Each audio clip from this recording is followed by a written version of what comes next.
Imagine a seguinte situação: um professor universitário trabalhando como pedreiro e dando graças a Deus que conseguiu esse emprego e está podendo alimentar os filhos. Isso porque precisou abandonar tudo às pressas, de uma hora para outra, inclusive parte da família, e sair do país onde morava por perseguição política, porque não concordou em ajudar um tirano a agredir o povo de seu próprio país. Isso aconteceu de verdade. É a história de um venezuelano que fugiu aqui para o Brasil para não ser preso pela polícia do ditador Nicolás Maduro. É apenas uma entre milhares de histórias, talvez até milhões, já que a própria ONU diz que pelo menos 3 milhões de venezuelanos, o equivalente a 10% da população, deixaram o país nos últimos anos, nem todos fugindo de perseguição política, mas todos, sem exceção, fugindo da miséria e da fome, nesse lugar que alguns insistem em vender como um paraíso socialista.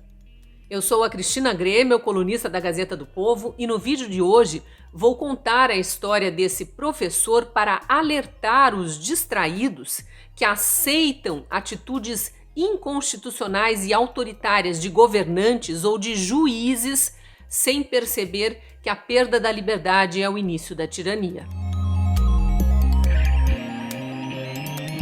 A entrevista que eu mencionei no início do vídeo pode ser lida na íntegra, está publicada na Gazeta do Povo, mas eu vou trazer um resumo do que me disse esse professor venezuelano que me procurou com o intuito de alertar os brasileiros para que não deixem acontecer aqui no Brasil o que já aconteceu na Venezuela. Ele conhece as duas realidades.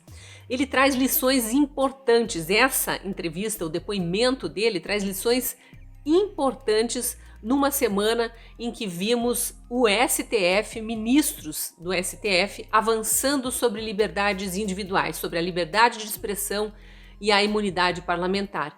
E tem gente aplaudindo esse desrespeito à Constituição. Logo de cara, esse professor foi dizendo que muitos brasileiros não entendem a situação real e apavorante da Venezuela, porque estão se deixando enganar por narrativas mentirosas e discursos populistas de políticos de esquerda aqui no Brasil, que apoiam o ditador Nicolás Maduro. Ele disse que é gente que está se deixando doutrinar por uma alucinação ideológica, sem ter qualquer empatia. Parece que perderam a capacidade de se colocar no lugar da população venezuelana que está correndo atrás de caminhão de lixo para procurar o que comer. A fome chegou a esse ponto na Venezuela. É um país onde nem os necrotérios funcionam mais por falta de energia para ligar as câmaras frigoríficas, onde o salário mínimo equivale a 60 centavos de dólar, mais ou menos R$3. Imagine trabalhar um mês inteiro para ter R$3 no bolso. Não compra nenhum quilo de frango. Aliás, o quilo de frango na Venezuela está custando $10, mais de R$50. A pessoa teria que trabalhar o ano inteiro e não conseguiria comprar 1 quilo de frango. Entende a situação da Venezuela?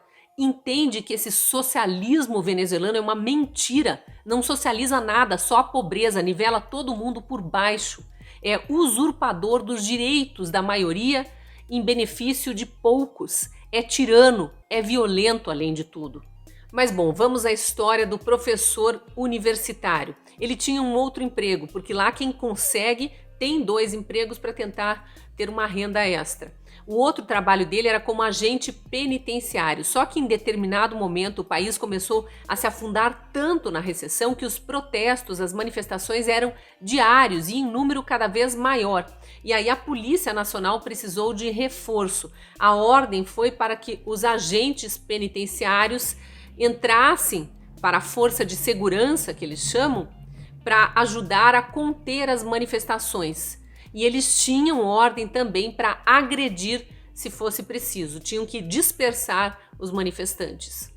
Só que muitos agentes penitenciários se recusaram a entrar para essas milícias armadas. São milícias mesmo, chamadas de coletivos.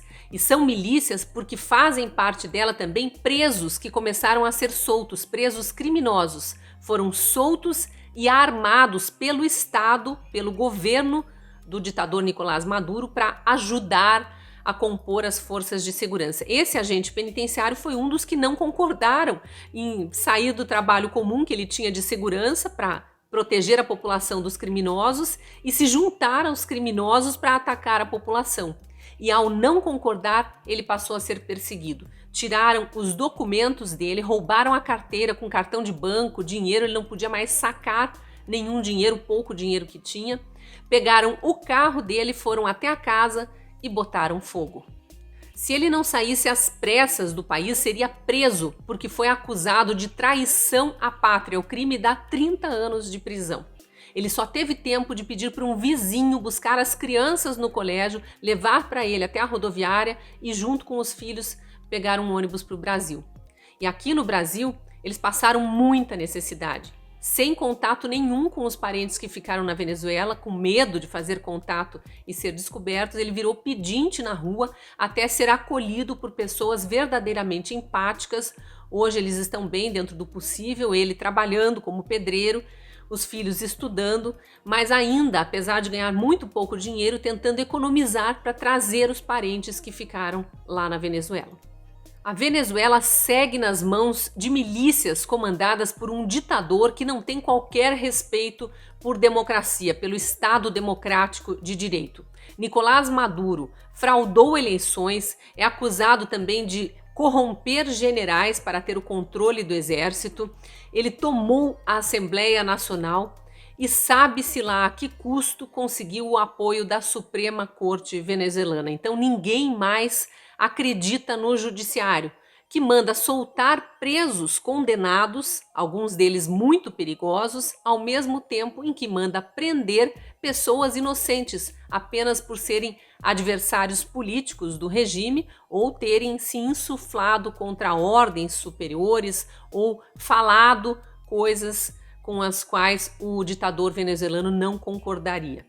Viu alguma semelhança com o que a gente está vivendo no Brasil?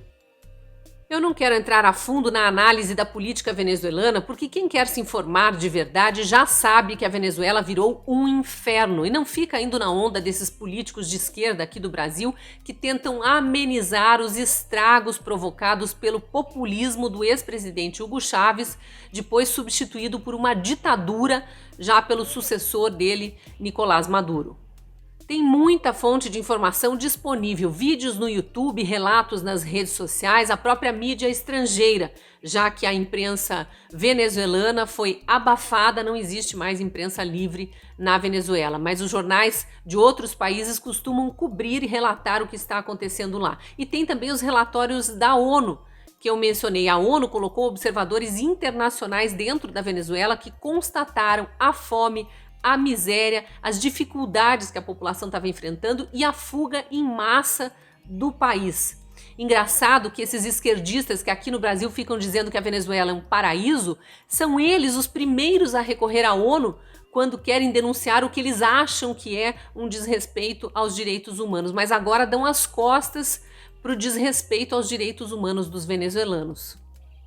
Eu só quero abrir um parênteses aqui porque parece muito distante, parece que a gente não se dá conta do que está acontecendo lá, mas 3 milhões de pessoas deixando um país que tinha 30 milhões, uma população de 30 milhões de pessoas, é como se no Brasil 20 milhões fossem embora de repente, em poucos anos. É como se 20 milhões de brasileiros não pudessem mais viver aqui por fome, por miséria, por crise econômica, hiperinflação, falta de emprego. A gente já viveu crises severas, crises econômicas, inclusive uma recente, a pior de toda a história do Brasil, que a gente, na verdade, nem conseguiu se livrar ainda, porque estava retomando o crescimento quando entrou o problema da pandemia.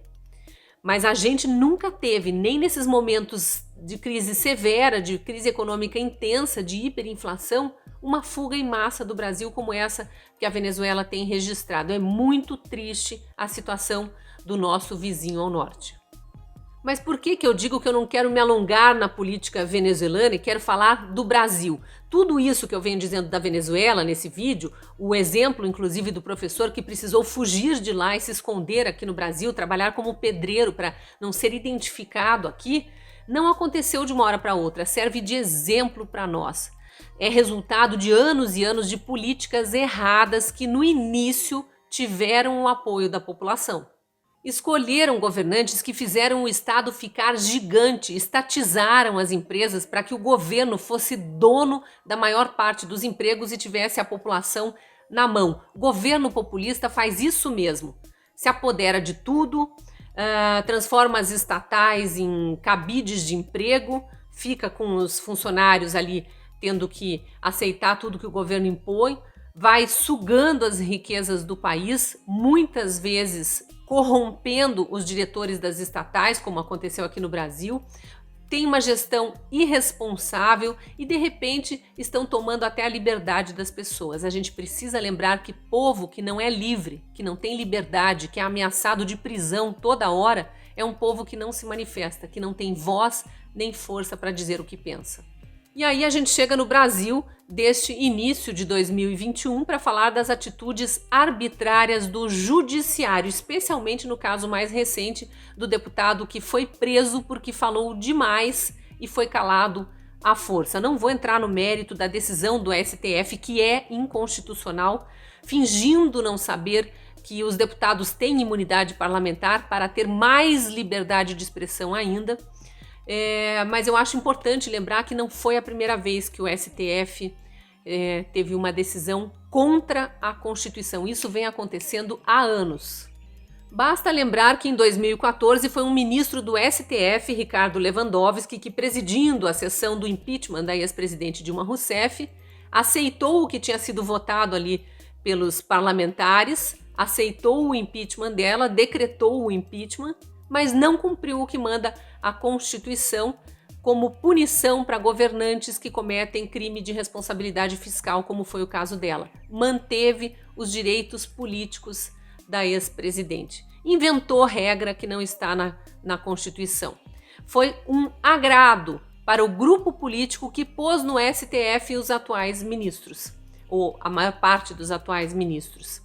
É o mesmo grupo que transformou o Brasil, que quase transformou o Brasil numa Venezuela, que começou o processo de transformação do Brasil numa Venezuela. Fez o Estado ficar super inchado, criou muitos cargos públicos, promoveu corrupção em empresas estatais, inflou e endividou o Estado brasileiro, afundou o país numa crise econômica sem precedentes e gerou um desemprego recorde, do qual até hoje a gente ainda não conseguiu se livrar. Esse grupo perdeu o poder e desde então chama os opositores de fascistas e tiranos. É sempre a mesma ladainha, fascista, tirano. E o engraçado, se é que dá para usar essa palavra numa situação assim, é que a gente de repente começa mesmo a ver fascismo, atitudes fascistas e tirania no Brasil, mas não por parte de quem eles acusam de ser fascistas e tiranos, e sim por parte do judiciário. Não à toa hoje se fala em tirania da toga. A gente tem uma Suprema Corte que solta bandidos, bandidos condenados, bandidos perigosos e manda prender quem apenas falou demais. Crime de opinião só existe em ditaduras. Viram como a coisa começa? Olhem para a Venezuela. Lá as primeiras perseguições também foram por crimes de opinião. Crimes de opinião. O judiciário mandava prender pessoas que falavam coisas contra o governo. Essa é a única diferença para o que está acontecendo aqui no Brasil. Aqui o judiciário está se voltando contra os partidários do governo. E agora tentam confundir a população, assumindo que a Venezuela é sim uma ditadura, mas dizendo que é uma ditadura de direita. Se você é atento às notícias, sabe que eu estou falando da declaração de um ministro do STF, Luiz Roberto Barroso. Ele disse que a Venezuela é uma ditadura de direita. O mais incrível disso, pior eu diria, é que a gente nem se surpreende mais de ouvir uma barbaridade dessas vinda de um ministro do STF. Surpreendente é alguém defender essa ideia. Como pode ser de direita um ditador que comemorou publicamente os 100 anos de nascimento de Karl Marx? Como pode ser de direita alguém que faz parte do Foro de São Paulo, a aliança da esquerda radical da América do Sul? Como pode ser de direita alguém que tem fotos na internet junto com os líderes de esquerda de todos os países vizinhos? E Nicolás Maduro fez isso, comemorou a data de nascimento de Karl Marx faz parte do Foro de São Paulo, tem fotos com Dilma, Lula, Evo Morales, com os líderes esquerdistas da América do Sul. Barroso tentou dissociar o fracasso da Venezuela da forma de governar da esquerda, mas não conseguiu, tanto que a esquerda brasileira, a maior defensora do regime de Maduro e antagonista da direita, aqui no Brasil, por motivos óbvios, preferiu ficar calada.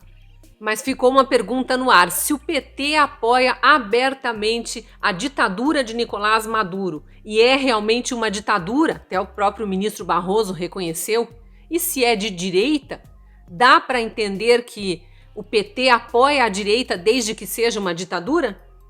Bem, eles preferiram ficar calados, como eu disse. Ninguém se pronunciou, mas os petistas voltaram a gritar e a gritar alto para apoiar uma atitude autoritária, inconstitucional, sem sentido dos ministros do STF brasileiro ao mandar prender um deputado que ousou falar mal deles, ousou falar mal do ativismo judicial da maior corte de justiça do Brasil. Aí, os petistas e o resto da esquerda, de novo, abriram o bico, resolveram apoiar atitude autoritária. Vejam como é que são as coisas. Esse vídeo foi para alertar sobre o que é uma tirania de verdade e não fascismo imaginário, e para mostrar como começa uma ditadura, com ataques à liberdade de expressão, autoritarismo do judiciário, inclusive, com ataques à liberdade de imprensa e depois à liberdade de manifestação, até de ir e vir, de estudar, de trabalhar. Vamos emitir opinião enquanto isso ainda for possível e vamos resistir, não vamos deixar o Brasil virar uma Venezuela. E você, como está sentindo o avanço do autoritarismo no judiciário brasileiro? E como vê a Venezuela?